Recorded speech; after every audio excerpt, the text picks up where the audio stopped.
अस्सलाम वालेकुम, क्या हाल है आप सबका? Welcome back to my channel. तो आज का व्लॉग मैं स्टार्ट कर रही हूँ संडे से और दोपहर का टाइम था ये, तो मैंने सोचा कि मैं अपने लॉन्ड्री जो है वो कर लेती हूँ और मॉम की रूम की बेडिंग भी चेंज करनी है तो वो भी कर लेती हूँ। और यहाँ काफ़ी दिनों से बारिशें आ जा रही हैं ना, तो इसीलिए मौसम काफ़ी अच्छा हो रहा है। यहाँ पे जब समर्स चले जाती हैं ना और फिर जब हल्की-हल्की सी ठंडी हवाएँ और बारिशें स्टार्ट होती हैं, तो बीच में जो मौसम होता है ना, वो बहुत मज़े का होता है। ख़ैर मैंने ना अपने कपड़े वॉश कर लिए थे मशीन में और यहाँ पे न्यू बेडशीट निकाल ली थी मॉम के रूम में डालने के लिए। एक्चुअली जो पुराना डला हुआ था वो बहुत ही मैला हो चुका था, तो वो मैंने निकाल दिया, हल्का-सा मैट्रेस ठीक कर दिया था।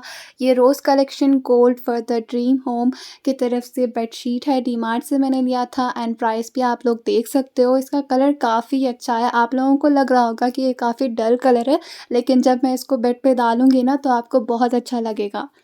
एक्चुअली न्यू वाली बेडशीट ना हमें ईद वाले दिन या फिर ईद से पहले वाले दिन डालनी थी, लेकिन हम अभी इसलिए डाल रहे हैं क्योंकि मॉम ने कहा था कि फिर से वो बेडशीट चेंज नहीं करेंगी और वैसे भी मॉम मेरे साथ मेरे रूम में सोती हैं, तो इसीलिए ये वाला रूम ज़्यादा यूज़ नहीं होता ना, तो फिर अभी हम न्यू बेडशीट यहाँ पे डाल दे रहे हैं।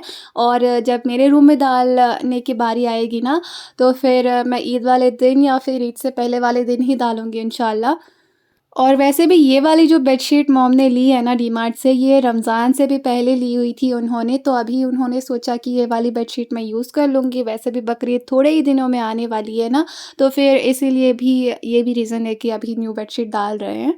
और साथ में जो घर की क्लीनिंग होती है ना, वो डेली जो क्लीनिंग होती है वो तो हो ही रही है और बस जो डीपली क्लीनिंग होती है जैसे कि एक्स्ट्रा काम वग़ैरह, वो हम ईद से पहले 2-3 दिन पहले कर लेंगे तो सारा कुछ हो जाएगा इंशाल्लाह। ख़ैर बाकी आप कमेंट्स में ज़रूर बताना कि आपकी ईद की तैयारियां कहाँ तक पहुँची हैं और मैं लाज़मी फ्री रहूँगी तो जवाब ज़रूर दूँगी। मैंने यहाँ पे बेड सेट कर दिया था, बस यहाँ पे मैं ब्लैंकेट डाल रही हूँ और जो पीछे के वाइट तकिया आप लोगों ने देखे हैं ना, वो मॉम ने खुद सिए थे अपने किसी नाइटी के क्लॉथ से, तो वो काफ़ी अच्छे दिख रहे थे, तो मैंने सोचा कि वो पीछे की साइड डाल देती हूँ। और ये रही जी बेड की फाइनल लुक। ये बहुत ही प्यारा लग रहा है ना माशाल्लाह। कलर भी इतना ज़्यादा डल नहीं लग रहा क्योंकि वॉलपेपर से कॉन्ट्रास्ट करता हुआ बहुत ही अच्छा लग रहा है।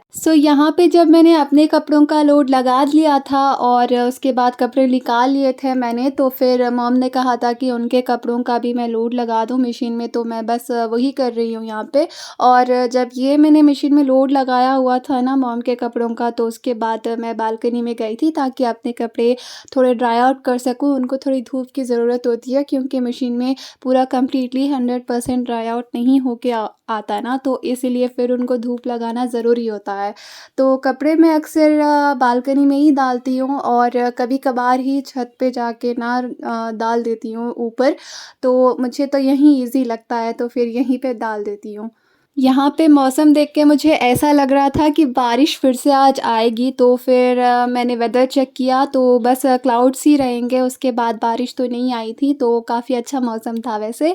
तो उसके बाद मैं नीचे आ रही थी, मॉम यहाँ पे मटन की बिरयानी के प्रिपरेशंस कर रही थी, तो फिर अभी मैं तो जाऊँगी फ़्रेश होने के लिए क्योंकि मेरा जो काम था संडे का वो हो गया है। मैंने ड्रेस निकाल लिया था, उसको प्रेस भी कर लिया था और ये वाला ड्रेस मैंने निकाल के साइड पे रख लिया था और इसके साथ मैंने प्लाज़ो सोचा था कि पहनूँगी, लेकिन फिर मैंने सोचा कि ये शलवार पहन लेते हैं ब्लैक कलर का तो वो ज़्यादा अच्छा लगेगा।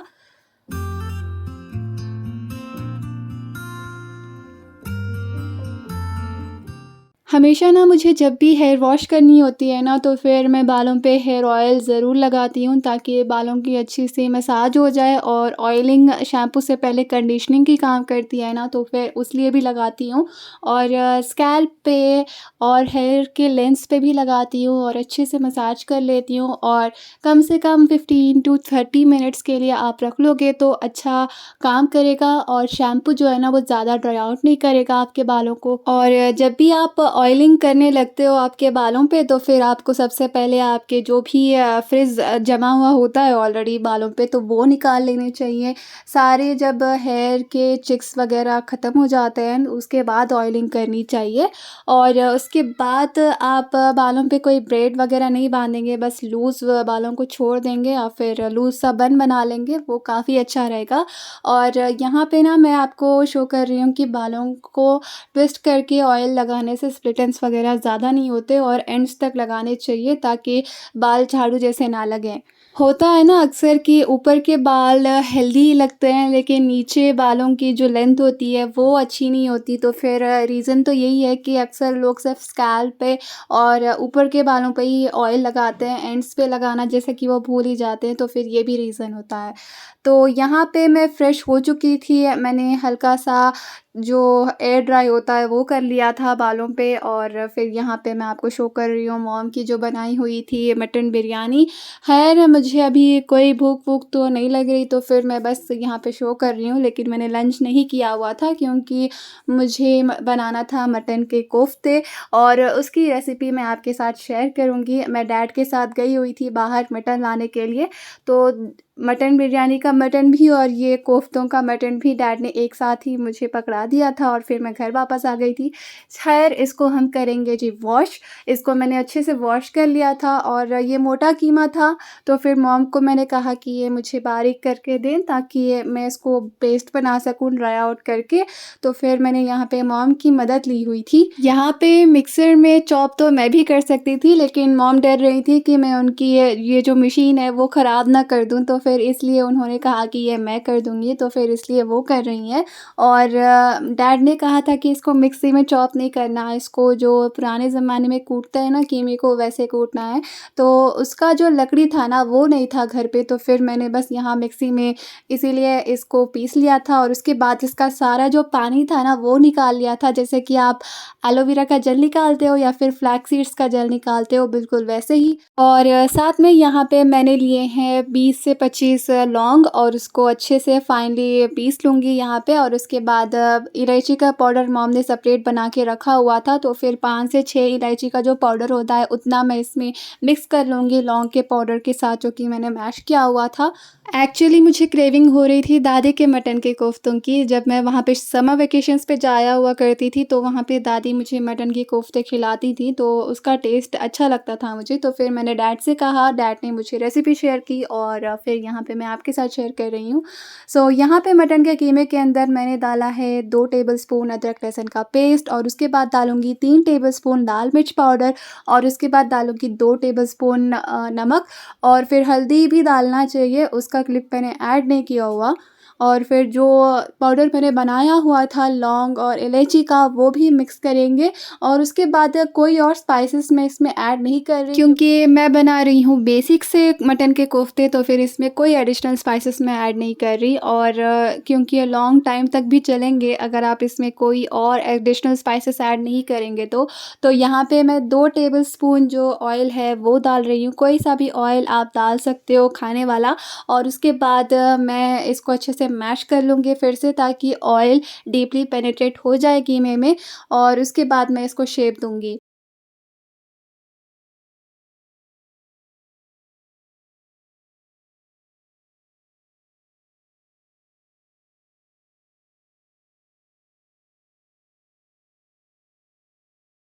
आधे टाइम के बाद आधे खीमे को कोफ्तों का शेप दे दिया था गोल सा, तो उसके बाद मैंने यहाँ पे शूट किया हुआ था। तो यहाँ पे ना आप कोफ्तों को कोई सा भी शेप दे सकते हो, आप चाहे तो ओवल शेप भी दे सकते हो, अक्सर लोग गोल शेप देते हैं और करीज़ में भी लोग गोल कोफ्ते ही यूज़ करते हैं, तो फिर वो भी अच्छा लगता है। आप इस खीमे को मटन के कोफ्तों को ना आप फ्राई करके भी खा सकते हो, घी चटनी खाने के साथ तो काफ़ी अच्छा होता है। और उसके बाद करीज़ के लिए भी आप यूज़ करने के लिए साइड पे भी रख सकते हो। ख़ैर ये जो मटन के कोफ्तों को शेप देने का प्रोसेस होता है ना, तो ये काफ़ी टाइम टेकिंग प्रोसेस होता है, तो आप बोरियत ना महसूस करें तो फिर आप किसी से बातें-शातें कर लें या फिर कोई वीडियो वग़ैरह देख लें तो आप बोर नहीं होंगे। और यहाँ पे मैंने सारे कीमे को कोफ्तों की शेप दे ली हुई थी यहाँ पे गोल और इसको हमें रखना है 2-3 घंटों के लिए, तो फिर मैं इसको फ़ैन के नीचे यहाँ पे रख रही हूँ डाइनिंग टेबल के पास ही और मुझे मुझे लग रही थी जी बहुत ज़ोरों की भूख, तो फिर मैं यहाँ पे अपने लिए बनाना आइसक्रीम जो है वो खा रही हूँ, क्योंकि खाली बनाना तो मुझसे खाया नहीं जाता, तो फिर मैं इसको इसी तरह से खाऊँगी। यहाँ पे मैं हॉल में आ गई थी ताकि मैं अपना जो मी टाइम है वो थोड़ा-सा एन्जॉय कर लूँ, और सारे कामों के बाद जब आप फ़ारिग होते हो तो तब फ़ोन चलाने का अलग ही लेवल का मज़ा होता है। वरना अक्सर ऐसे होता है ना कि आप जब फ़ोन चला रहे हो और आपने कोई काम भी नहीं किया हुआ, तो फिर आपको टेंशन भी होती है कि अभी इतना सारा काम पेंडिंग पे है और आप डिले कर रहे हो, तो वो वाली टेंशन नहीं होती। ख़ैर, यहाँ पे मैं रेडी हो रही थी मार्केट जाने के लिए मॉम और अयमन के साथ। तो आज संडे वाला दिन था, और संडे वाले दिन मार्केट जाना मुझे अच्छा लगता है, क्योंकि वहाँ का मार्केट जो है ना वो ओपन होता है और ज़्यादा कंजेस्टेड फ़ील नहीं होता। तो फिर इसलिए जब संडे वाले दिन मम्मी मार्केट जाती है ना, तो फिर उनके साथ मैं भी जाती हूँ अगर मेरा मूड हुआ तो। तो ये वाला बुर्ख़ा मॉम का है और स्कार्फ़ मेरा बाहर ही रखा हुआ था, तो फिर मैंने वो ही वियर कर लिया हुआ था।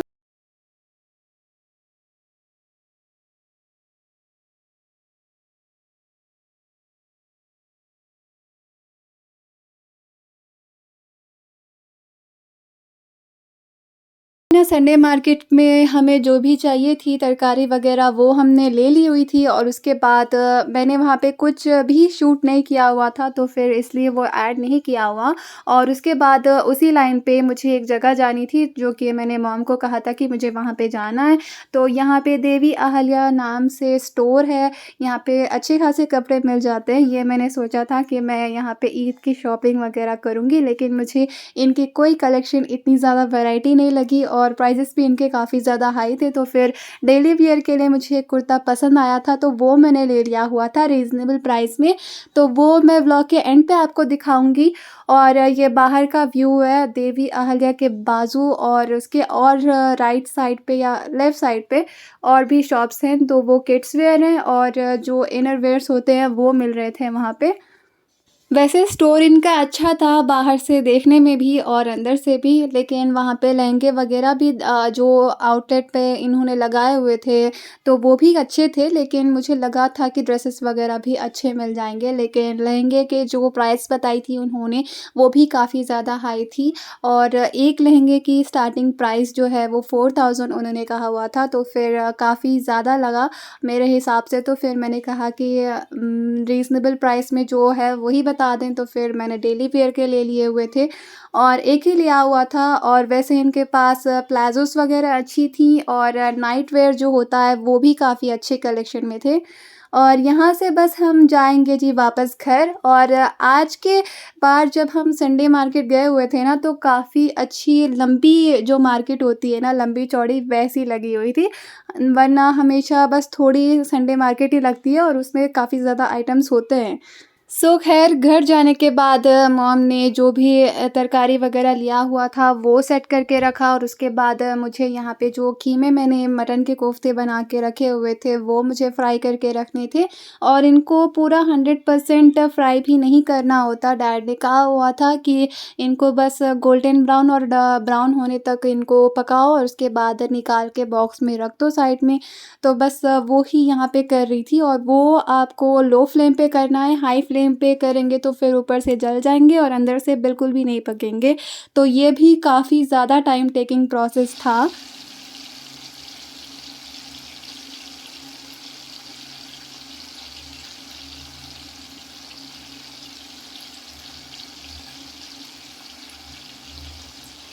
यहाँ पे ना मैं खड़ी-खड़ी इतनी मुझे पेन हो रही थी ना लेग्स पे, तो फिर टाँगें भी मेरी जवाब दे रही हुई थी। तो फिर मैं काउंटर टॉप जो होती है किचन की, वहाँ पे बैठ गई थी, फ़ोन भी यूज़ कर रही थी, और साथ-साथ जो मटन के कोफ्ते हैं उनको भी गोल्डन ब्राउन कर रही थी, वो भी लो फ्लेम पे। तो अच्छा ख़ासा टाइम इसमें गया मेरा, कम से कम 1 घंटा तो मुझे लग ही गया था। और ये लास्ट वाले मटन के कोफ्ते हैं यहाँ पे, ये बन जाएँगे तो ये सारा कुछ रेडी हो जाएगा। So this was it. जब ये रेडी हो चुके थे ना, तो मुझे सुकून का साँस आ गया था, और उसके बाद जो भी शूट वग़ैरह करना था वो कर लिया था, और उसके बाद इसको प्लेस करके मैं रखूँगी कोई कंटेनर में। और एक मैंने टेस्ट भी किया हुआ था, काफ़ी मज़े का था, सब कुछ एकदम ठीक-ठाक। और बस इसको मैं ये वाले कंटेनर में रखूँगी, आप चाहे तो ग्लास कंटेनर में भी रख सकते हो। एंड या you can use it for at least 15 days. और जब भी आपको खाना हो तो 4 से 5 मिनट के लिए ऑयल में फ्राई कर लें। और मैं यहाँ पे दूध मैंने बॉयल कर लिया था अपने लिए, और जो ड्रेस मैंने कुर्ती ली हुई थी वो आपको शो कर रही हूँ। ये स्काई ब्लू, ग्रे, वाइट सारे कॉम्बिनेशंस में ये कुर्ती थी, और नेक पे एक छोटा हल्का-सा डिज़ाइन था, एक बॉर्डर पे शाइनी सा, तो वो काफ़ी अच्छा लग रहा था। और इसका क्लॉथ जो है ना वो काफ़ी शाइनी था, तो इसलिए मैंने ये कुर्ता लिया हुआ था। ये 715 के प्राइस में मुझे मिला था। और ये जो क्लॉथ है ना वैसे अक्सर ज़्यादातर मिलता नहीं है, और अक्सर मैं रेयॉन के कपड़े या फिर कॉटन के कपड़े पहनती हूँ। तो ये वाले क्लॉथ में पहली कुर्ती ही होगी मेरे पास, तो इसलिए मैंने लिया हुआ था, और काफ़ी लॉन्ग लेंथ में था। स्लीव्स भी इसके 3/4 थे, जो कि अक्सर व्रिस्ट तक तो आ ही जाएँगे। और साथ में ये जो क्लॉथ की शाइन है ना वो आप जितने भी बार वॉश करो ये शाइन नहीं जाएगी, और काफ़ी अच्छा लगा था। ब्लैक कलर में तो ये काफ़ी अच्छा लगेगा, बॉटम जब इसका ब्लैक होगा और दुपट्टा भी मैं ब्लैक लूँगी तो काफ़ी अच्छा रहेगा। सो व्लॉग को मैं एंड करती हूँ यहीं पे। उम्मीद करती हूँ आपको व्लॉग अच्छा लगा होगा। अगर आपको व्लॉग अच्छा लगा हो तो प्लीज़ व्लॉग को लाइक कर दीजिएगा, शेयर कर दीजिएगा, और मैं मिलती हूँ आपसे अपने नेक्स्ट व्लॉग में। तब तक के लिए अपना ख़्याल रखें। अस्सलाम वालेकुम, अल्लाह हाफ़िज़।